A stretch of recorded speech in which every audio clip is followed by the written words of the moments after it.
일어나 걸으라 라는 제목으로 하나님 말씀 전하겠습니다. 미국의 어느 오랜 기간 일자리를 구하지 못했던 한 엔지니어가, 기술자가 어느 날 엔지니어로는 평생을 걸어도 얻을 수 없는 이 기회를 얻게 됩니다. 그래서 무엇을 하게 되냐면 병원을 개업합니다. 그는 병원 입구에 이렇게 간판을 달았습니다. 엔지니어가 여러분의 병을 고쳐드립니다. 그것도 단돈 $500로 모든 병을 고쳐드립니다. 그리고 만약에 실패할 경우 $1000를 돌려드리겠습니다. 이렇게 간판을 걸고 대대적으로 홍보를 하자 그 소식을 들은 진짜 의사가 화가 나서 불만을 품고 이 병원을 찾아옵니다. 아니, 무슨 엔지니어가, 기술자가 병원을 개업해? 말도 안 되는 소리. 내가 가서 끝장을 내버리겠어. 그는 이렇게 마음먹고 환자처럼 자신의 신분을 숨기고는 이 엔지니어 의사에게 이렇게 말했습니다. 선생님, 미각을 잃었어요. 고쳐주세요. 그러자 이 엔지니어 의사는 이렇게 처방합니다. 간호사, 22번 약을 가져와서 이 환자분의 혀에 3방울 떨어뜨리세요. 간호사는 이 엔지니어 의사의 말대로 했습니다. 그래서 22번 약을 가져다가 이 의사에게, 진짜 의사의 혀에 3방울을 떨어뜨렸어요. 그랬더니만 의사가 소스라치게 놀라며 이렇게 말합니다. 왜? 이거 휘발유잖아요. 그러자 엔지니어 의사가 말합니다. 축하드립니다. 미각이 돌아오셨네요. $500입니다. 의사는 짜증이 난 채로 $500을 내고는 떠났고 며칠 후 다시 그 병원을 찾았습니다. 이번에는 엔지니어 의사에게 이렇게 말합니다. 기억력을 잃어버렸어요. 아무것도 기억나지 않아요. 그랬더니만 엔지니어 의사가 이렇게 처방합니다. 간호사, 22번 약을 가져와서 환자분의 혀에 3방울 떨어뜨리세요. 이 이야기를 들은 의사가 소스라치게 놀라며 외쳤습니다. 22번 약이라고? 그거 휘발유잖아요. 그랬더니 엔지니어 의사가 말합니다. 축하드립니다. 기억력이 돌아오셨네요. $500입니다. 의사는 이를 악물고 돈을 냈고 그 며칠 후 다시 그곳에 찾아갑니다. 이번에는 시력이 너무 약해져서 윤곽밖에는 보이지 않아요. 시력을 고쳐주세요. 라고 증상을 말했습니다. 그러자 이번에 엔지니어 의사가 이번에는 뜻밖의 말을 합니다. 그러시군요. 그러나 안타깝게도 적합한 약이 없네요. $1000 돌려드리겠습니다. 그리고는 이 말과 함께 그 의사에게 돈을 줬는데 얼마를 줬냐면 $5짜리 지폐 2장을 $10를 내밀었어요. 그러자 의사가 보고 따져 물었어요. 아니 잠시만요. 이거 $1000가 아니라 $10잖아요. 그랬더니 기다렸던 듯이 엔지니어 의사가 말합니다. 축하드립니다. 시력이 돌아오셨네요. $500입니다. 미국에서는 이렇게 엔지니어가 의사도 되고 병원을 차리는 놀라운 기회를 얻을 수도 있나 봅니다.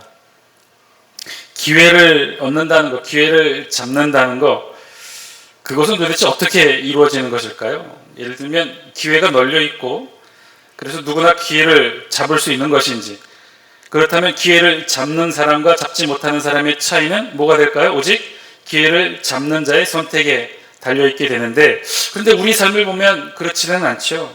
왜냐하면 이 세상의 모든 사람들 사실은 모두가 다 기회를 잡기를 원합니다. 엔지니어도 의사의 기회, 개업의 기회를 잡기를 원하는 것처럼 모든 사람들이 다 기회를 잡기를 원하죠. 성공할 기회, 꿈을 이룰 기회, 좋은 배우자를 만날 기회, 남은 여생을 행복하게 보낼 기회, 자녀들이 건강하고 행복하게 지내게 될 그 기회, 우리 모두는 다 이 기회를 잡기를 소망하고 원합니다. 그런데요, 그런 기회가 모두에게 열려져 있고, 그래서 어디에나 기회가 있고, 그래서 누구나 잡기만 하면 그 기회를 이룰 수 있다면 아마도 이 세상에 기회를 얻지 못하는 사람은 아무도 없게 될 것입니다. 사실 기회란요, 그렇게 누구에게나 쉽게 잡을 수 있는 것이 아니죠. 우리들의 삶의 모습을 보면 알 수 있어요. 그리스 신화에 보면요, 여러 신들이 나오는데 그 중에 이런 모양을 한 특별한 신의 형상이 있습니다. 우리 사진, 첫 번째 사진 한 장 보여주시겠어요? 지금은 조각의 일부만 이렇게 남아있는데요. 기원전 4세기에 이 리스포스라는 그리스 조각가가 그리스 여러 신들 중에 한 신을 조각한 이 상입니다.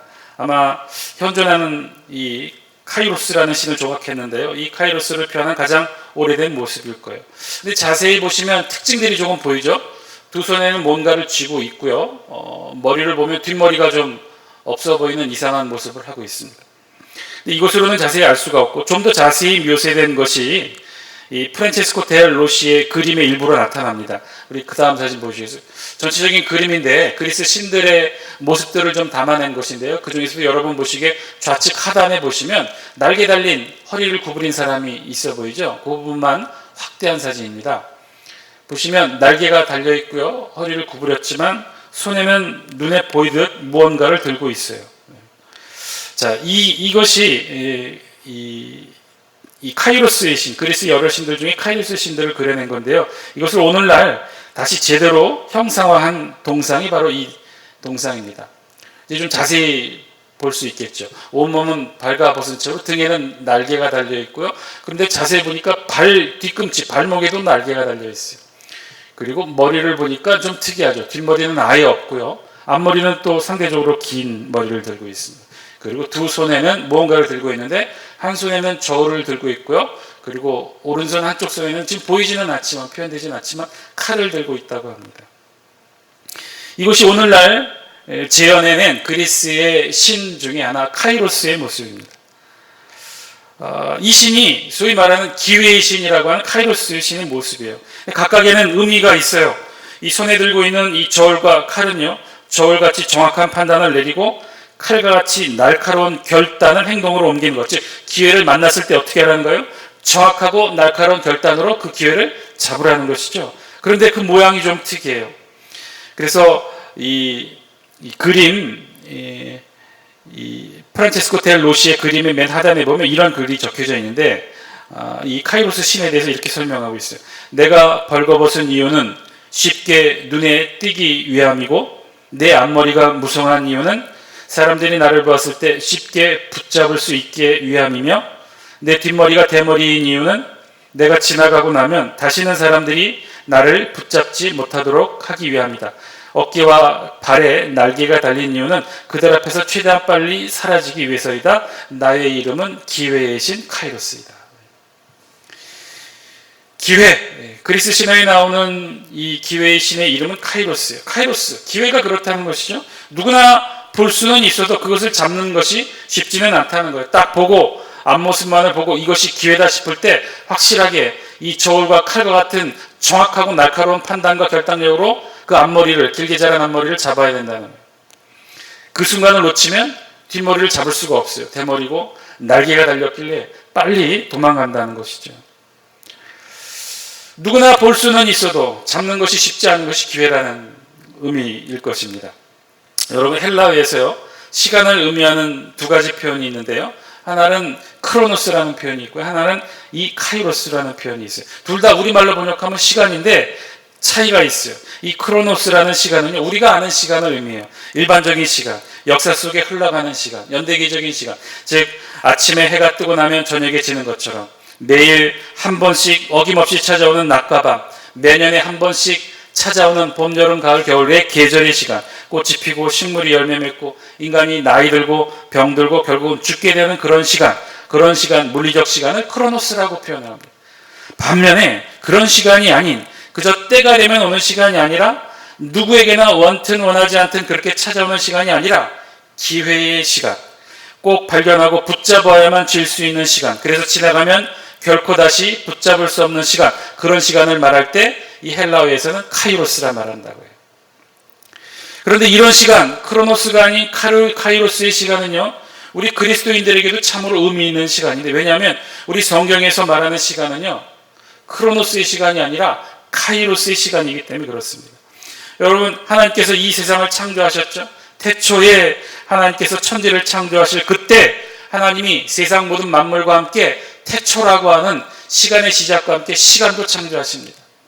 하나님은 이 세상 모든 만물을 창조하시고 그리고 시간도 창조하셔요. 그런데 이때 창조된 시간은요, 어떤 시간이냐면 크로노스의 시간이에요. 물리적 시간, 연대기적인 시간, 아침에 해가 뜨고 나면 저녁에 해가 지는 그런 시간, 누구나 누구에게든 원튼 원하지 않든 찾아오는 시간이 바로 이 크로노스의 시간인데, 하나님이 이 시간을 창조하셨어요. 그런데요, 하나님은 이 크로노스의 시간 속에서 바로 우리에게 관계 맺고 우리를 찾아오실 때는 어떤 시간으로 찾아오시느냐? 일반적인 시간, 크로노스의 시간, 누구나 원튼 원하지 않든 다 맞이하고 차지하는 그런 시간으로 오시는 것이 아니라 카이로스의 시간으로 오신다는 거예요. 예수님이 이 땅에 오신 것도, 아브라함이 하나님의 소명을 받게 된 것도, 모세도 다윗도 바울도 그렇게 이 세상의 크로노스의 시간 속에서 특별한 하나님의 카이로스의 시간, 은혜의 시간, 하늘의 시간으로 하나님을 만나고 이적과 경험을 경험하는 놀라운 시간들을 경험하게 되었던 거죠. 그래서 우리에게도요, 이 카이로스의 기회의 시간은 굉장히 중요합니다. 이 카이로스의 시간은 그래서 우리에게는 기회의 시간이고, 다른 표현으로 얘기하면 하늘의 시간, 은혜의 시간인 것이죠. 오늘 우리 성경에서도요, 이 은혜의 시간, 하늘의 시간을 만나고 경험한 인물이 기록되어 있어요. 그는 누구냐면요, 오늘 성경의 주인공인 나면서부터 못 걷게 된 이예요. 오늘 계속해서 이 표현을 계속해야 되는데, 다른 표현, 죄송합니다만 안진뱅이라는 표현을 쓰면 안 돼요. 그래서 이 표현을 쓰지 않도록 하겠습니다. 적절한 표현을 찾다가 못 찾아서 그냥 성경에 있는 표현 그대로 표현하겠습니다. 오늘 성경의 사도행전 3장의 이야기에서부터는요, 1장과 2장의 이야기와는 다르게 이제 3장부터는 본격적으로 우리 예루살렘 초대교회가 어떻게 폭발적으로 성장해 갔는지 그 성장의 과정들을 기록해요. 그런데 그 성장의 첫 초대교회 3,000명으로 시작한 우리 초대교회가 어떻게 폭발적으로 성장하면서 전 세계로 뻗쳐나가는지 그 폭발적 성장의 첫 번째 단추를 오늘 우리 성경에 기록해요. 그는 다름 아닌 나면서부터 못 걷게 된 이가 치유받고 회복되는 놀라운 기적으로부터 시작한다는 거예요. 오늘 우리 성경 1절 말씀 우리 영상을 통해 같이 한번 읽겠습니다. 시작. 제9시 기도 시간에 베드로와 요한이 성전에 올라갈세. 아멘. 오늘 우리 성경은 이렇게 시작해요. 제9시가 되었고, 그런데 그 제9시에 어떤 시간이냐면 기도 시간이었다는 거예요. 그래서 그 기도 시간에 베드로와 요한이 예루살렘 성전에 올라가게 되었다.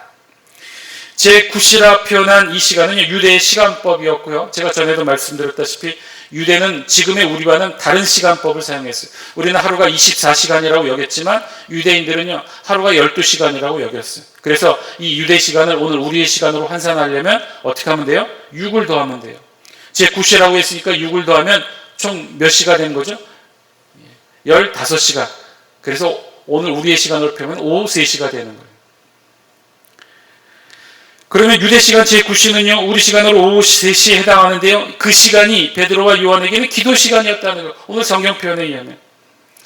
이는 베드로와 요한만의 기도 시간이 아니라 사실은요, 유대인들의 일반적인 기도 시간을 우리 성경에 기록했어요. 유대인들은요, 하루에 3번 정해놓고 기도 시간을 정해놓고 성전에 올라가서 기도했어요. 물론 예루살렘 도성 안에 있는 백성들이 한해서요. 예루살렘 밖에 있는 사람들은 그렇게 하지 못했지만 최소한 예루살렘 도성 안에 있는 유대인들에게는요, 하루 3번 이 기도 시간을 정해놓고 기도를 했어요. 몇 시냐면 제3시와 6시 그리고 제9시에 이렇게 기도를 했어요. 제3시라 하면 몇 시가 될까요? 거기다 6을 더하면 오전 9시가 되겠죠. 제6시라 하면 거기다 6을 더하면 12시 정오가 될 거예요. 그래서 오전 9시, 12시, 오후 3시 이렇게 하루 3차례 기도 시간을 정해놓고 유대인들은 예루살렘 성내에 거주하는 모든 유대인들은 이 하루 3번 예루살렘 성전에 가서 기도 시간에 기도를 했어요. 이는 우리 성경 2장의 기록을 보면 유대의 교회 전통 그대로 초대교회 우리의 신앙의 선배들도 이 기도 시간을 따릅니다.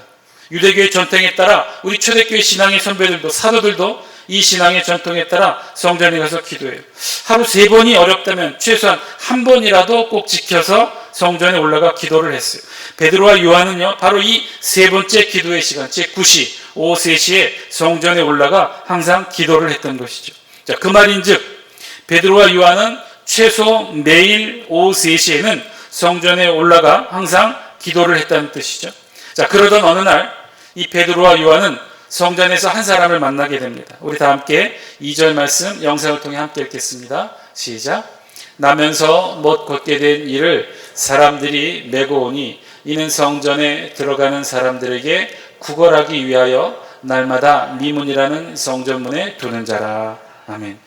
오늘 본문을 보니까 이 사도행전을 기록한 누가복음의 저자 이 누가가 기록했는데요. 누가의 직업이 뭐라고 그랬죠? 역사가인과 동시에 의사라고 말씀을 드렸었죠. 누가의 직업은 의사였어요. 그래서 의사답게 이 성전에서 베드로와 요한을 만난 인물에 대해 아주 자세하게 의학적 소견으로 기록해요. 뭐라고 기록하면 나면서부터 못 걷게 된 사람이라는 거예요. 다쳐서 못 걷게 된 후천적으로 장애를 입은 것이 아니라 선천적 장애가 있다는 거예요. 선천적 장애로 하반신이 불구였던 사람이었죠. 사도행전 4장 22절에 보면 그의 나이를 우리 성경에 기록하고 있는데 40여 세가 되었다고 했어요. 기록된 것으로 보아 이미 그는 선천적으로부터 나면서 못 걷게 된 이후 40년간을 이 불구자의 삶을 살았다는 거예요. 그런데 그가 유일하게 생계를 이어갈 수 있는 방법은 오늘 성경이 표현한 것처럼 구걸하는 것이었어요. 그래서 사람들은요, 그를 항상 성전 미문에 두었다는 거예요. 성전 미문은요, 어떤 문이냐면 우리말 뜻 그대로 아름다운 문이에요. 아름다운 문. 실제로 유대 역사학자 요세푸스의 기록에 의하면요, 예수님 당시 헤롯 대성전이 지어졌는데 그 대성전 안에 여러 문들이 있지만 이 미문이라는 문에 대해 뭐라고 기록했냐면 은으로 도금되고 금으로 장식한 성문들보다 훨씬 더 진귀한 문, 이렇게 표현하고 있어요. 아름다울 뿐만 아니라 은과 금으로 도금되었다고 그랬죠. 그래서 실제 다른 역사의 기록에 의하면요, 이 미문은요, 그 규모가 어마어마해요. 높이만 해도 23m에 이른다는 거예요. 엄청나게 큰 문이에요. 그리고 그 재료 자체가 황동으로 만들어졌어요. 그리고 황동으로 만들어진 그 엄청난 문을 은과 금으로 도금을 했다는 거예요. 엄청 크고 웅장하고 장엄해 보이기까지 한 그런 문이었어요. 이 모습이 이처럼 크고 아름다울 뿐만 아니라 이 문의 위치가 굉장히 중요한데요. 이 문은 어떤 위치에 있냐면요, 우리 첫 번째 그림 한 장 보여주시겠어요?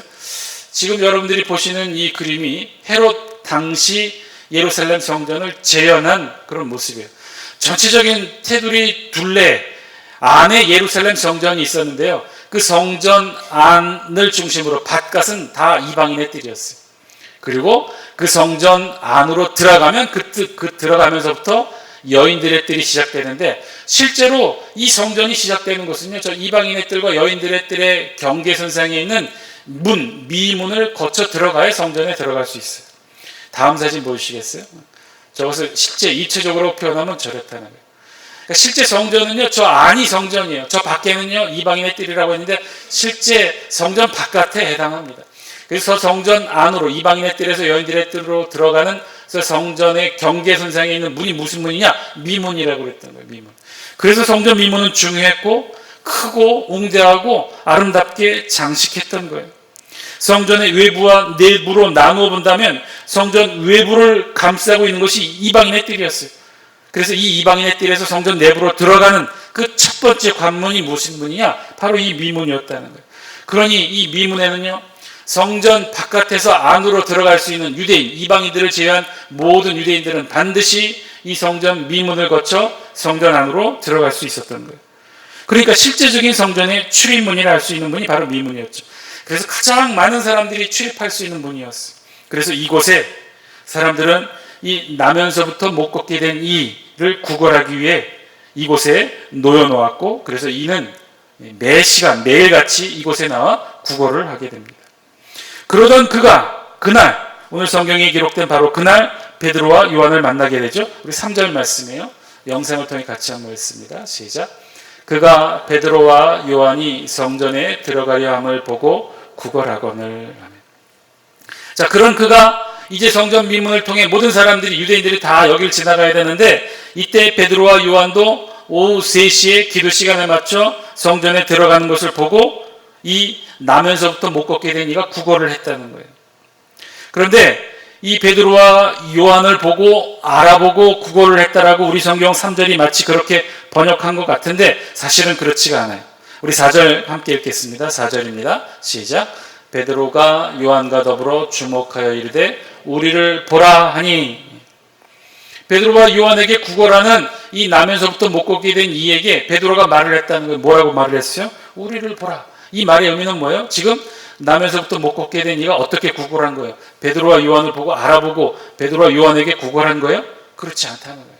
그냥 숙여서 그냥 하던 대로, 일상적으로 하던 대로 그 성전 미문을 거쳐갔던 수많은 사람들에게 했던 것처럼 고개를 푹 숙인 채 손만 내밀고 구걸을 했던 것이죠. 그러니 베드로가 보고 고개를 들어 우리를 보라라고 얘기를 했던 거예요. 다 함께 5절 말씀 함께 읽겠습니다. 시작. 그가 그들에게서 무엇을 얻을까요? 바라보고는.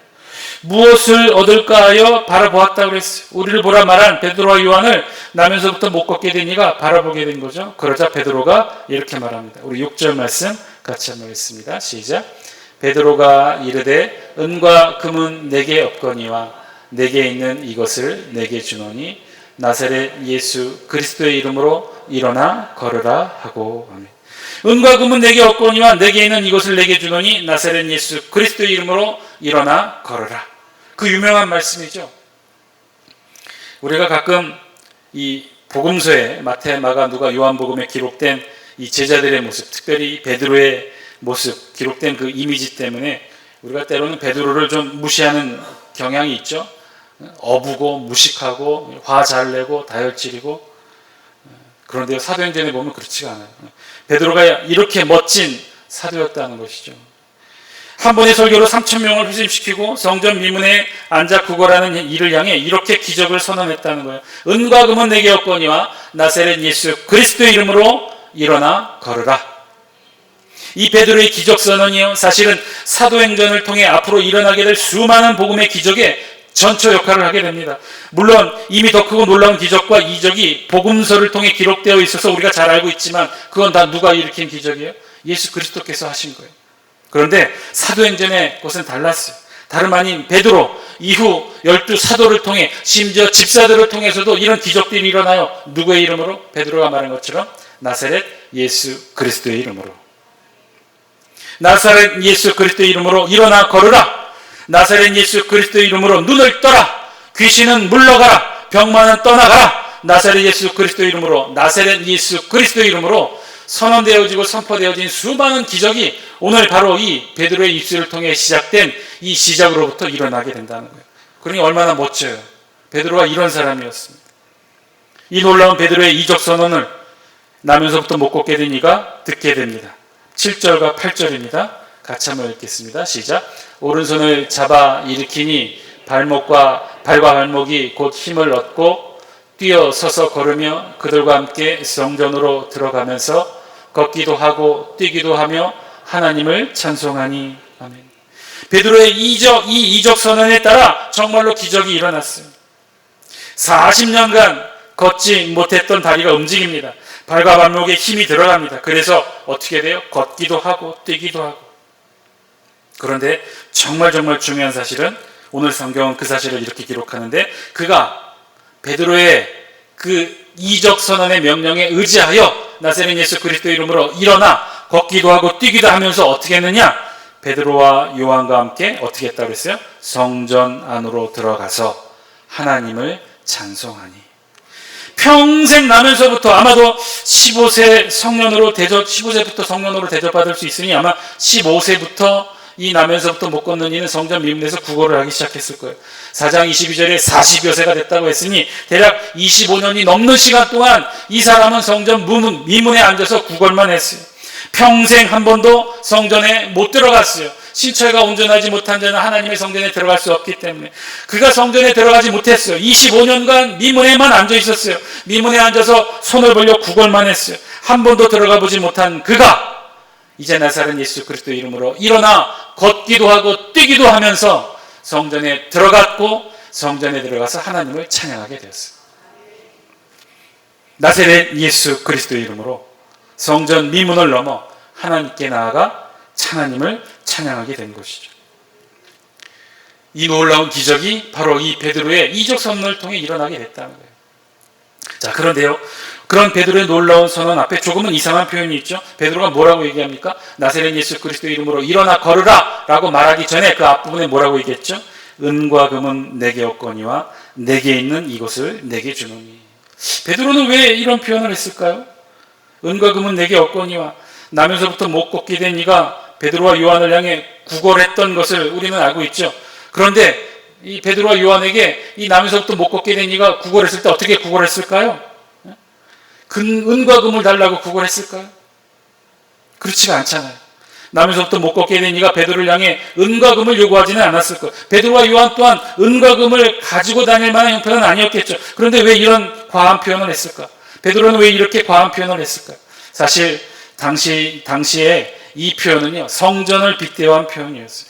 당시 성전 밈은 황동으로 만들었고 은과 금으로 도금을 한 그 문, 성전의 모든 문들 중에서 가장 화려한 그 문, 황동으로 되고 은과 금으로 도금된 이 높이가 23m나 되는 가장 크고 화려한 성전의 실질적인 출입문. 베드로가 은과 금을 상징적으로 표현했다면 그것은요, 자신들이 아니라 자신들에게 구걸하고 있는 나면서부터 못 걷게 된 이가 아니라 바로 이 문을 상징적으로 표현한 거예요. 그렇게 은과 금으로 화려하게 장식된 문이지만 어떠했다는 거예요? 결국은 이 나면서부터 못 걷게 된 이가 한 번도 돌아가 보지 못하고 평생을 이곳에서 구걸하게 만들었던 그 문, 치유도 없었고 회복도 없었고 배고픔도 해결해 주지 못했던 바로 그 문, 그 성전의 그 문이 이제 진짜 열리게 되었다는 거예요. 누구의 이름으로? 나사렛 예수 그리스도의 이름으로.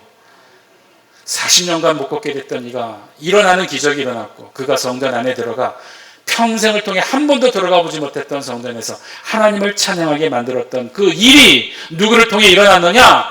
황동으로 되고 높이가 23m가 되고 은과 금으로 도금된 성전 미문이 일으킨 기적이 아니라 나사렛 예수 그리스도의 이름으로 일어난 기적이었다는 거예요. 베드로는 그 사실을 오늘 너무나도 분명하게 오늘 성경 말씀을 통해 우리에게 알려주고 있어요. 그래서 그가 성전 안에 들어가 나사렛 예수 그리스도 이름으로 일어난 그 기적을 하나님 앞에서 찬양했던 거예요. 자, 그러면 진짜 중요한 질문을 해봅니다. 오늘 이 놀라운 사건, 나면서부터 못 걷게 된 이 선천적으로 하반신 마비의 이 환자가 일어나 걷고 뛰고 놀라운 기적이 일어나게 된 바로 이 사건. 그런데 이 사건은요, 바로 나면서 못 걷게 된 이와 베드로와 요한이 만났기 때문에 일어난 일인데요. 질문이 있어요. 베드로와 요한은 이 나면서 못 걷게 된 일을 오늘 본문에 오늘 이 시간에 처음 만났을까요? 베드로와 요한이 난생 처음으로 제9시 기도 시간에 성전에 가서 기도하게 되었기 때문에 오늘 이 나면서부터 못 걷게 된 일을 만나게 된 것일까요? 오랜만에, 아니면 우연히 베드로와 요한이 기도하기 위해 성전에 갔다면요, 우리 성경은 1절 그렇게 표현하지 않았을 거예요. 뭐라고 표현했어요? 1절 말씀 다시 한 번만 보여주실래요? 함께 했습니다. 시작. 제9시 기도 시간에 베드로와 요한이 성전에 올라갈세. 어떤 시간이라고요? 제9시 기도 시간이라고 그랬어요. 베드로와 요한이 정해놓은 기도 시간에 이들은 성전에 올라갔다고 그랬어요. 실제로요, 우리 초대교회 성도들의 신앙의 습관 가운데 이 습관이 있었어요. 사도행전 2장 42절 우리 영상을 통해 함께 같이 한번 읽겠습니다. 사도행전 2장 42절입니다. 시작. 그들이 사도의 가르침을 받아 서로 교제하고 떡을 떼며 오로지 기도하기를 힘씁니다. 오로지 기도했어요. 시간만 나면 기도했어요. 아이고 목사님, 그럼 우리 초대교회 성도들은 기도했다고 하면 성전이 아니라 마가의 다락방에서 기도했겠죠? 아니에요. 그 아래에 있는 46절, 사도행전 2장 46절입니다. 같이 한번 읽습니다. 시작. 날마다 마음을 같이하여 성전에 모이기를 힘쓰고 집에서 떡을 떼며 기쁨과 순전한 마음으로 음식을 먹고. 어디에 모여서 기도했다고 그랬어요? 마가의 다락방이 아니었어요. 성전에 모였었어요. 초대교회 우리 신앙의 선배들도요, 초기에는요, 유대교의 기도의 습관을 따랐어요. 그 중에는요, 하루 3번, 오전 9시, 12시, 오후 3시에 성전에 올라가서 기도하는 일도 있었고요. 그런데 오늘 본문에 보니 베드로와 요한은 최소한 하루에 한 번 이상 오후 3시에는 꼭 정해진 기도 시간을 정해놓고 성전에 가서 기도했다는 거예요. 매일 성전에 올라가서 기도했다는 거예요. 반면에 나면서 못 걷게 된 이도 어떻게 됐을까요? 오늘 하루만 처음으로 이 미문에 나와서 구걸하게 된 것일까요? 아니요. 그도 이 성전 미문에서 구걸하는 것이 그의 일상의 삶이었어요. 매일매일 나와서 그렇게 했어요. 우리 2절 말씀 같이 한번 볼까요?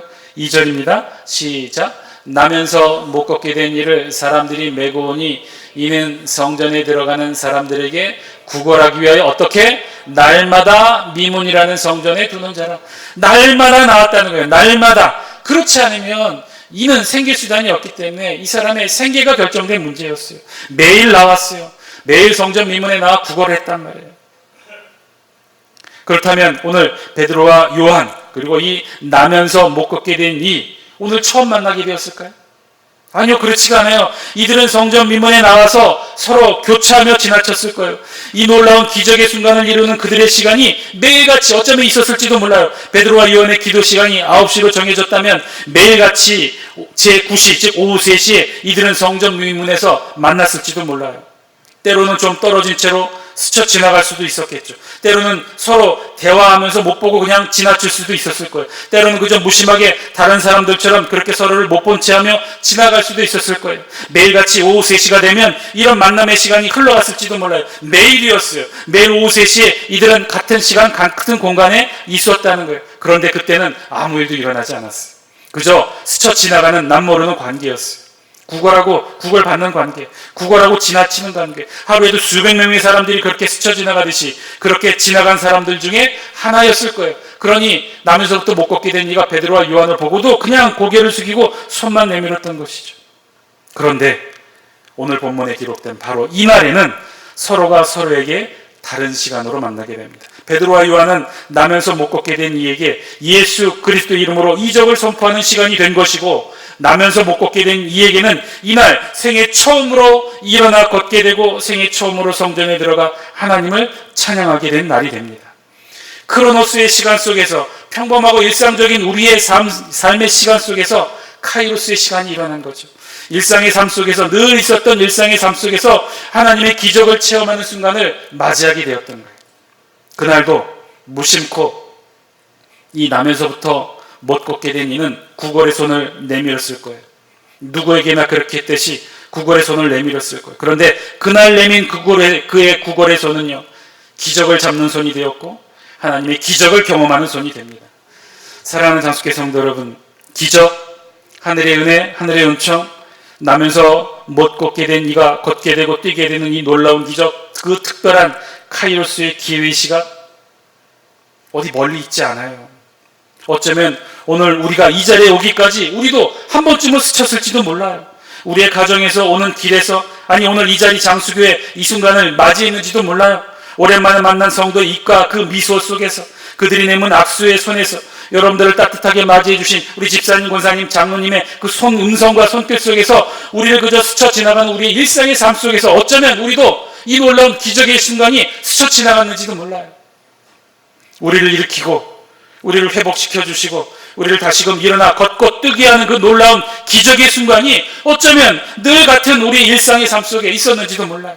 우리가 늘 만나고 함께 보고 대수롭지 않게 여겼던 그 수많은 만남과 시간 속이 어쩌면 그 시간 속 하나하나가 하늘의 기적과 은총이 담겨있는 놀라운 카이로스의 기적의 시간이 우리에게도 스쳐 지나갔는지 모른다는 거예요.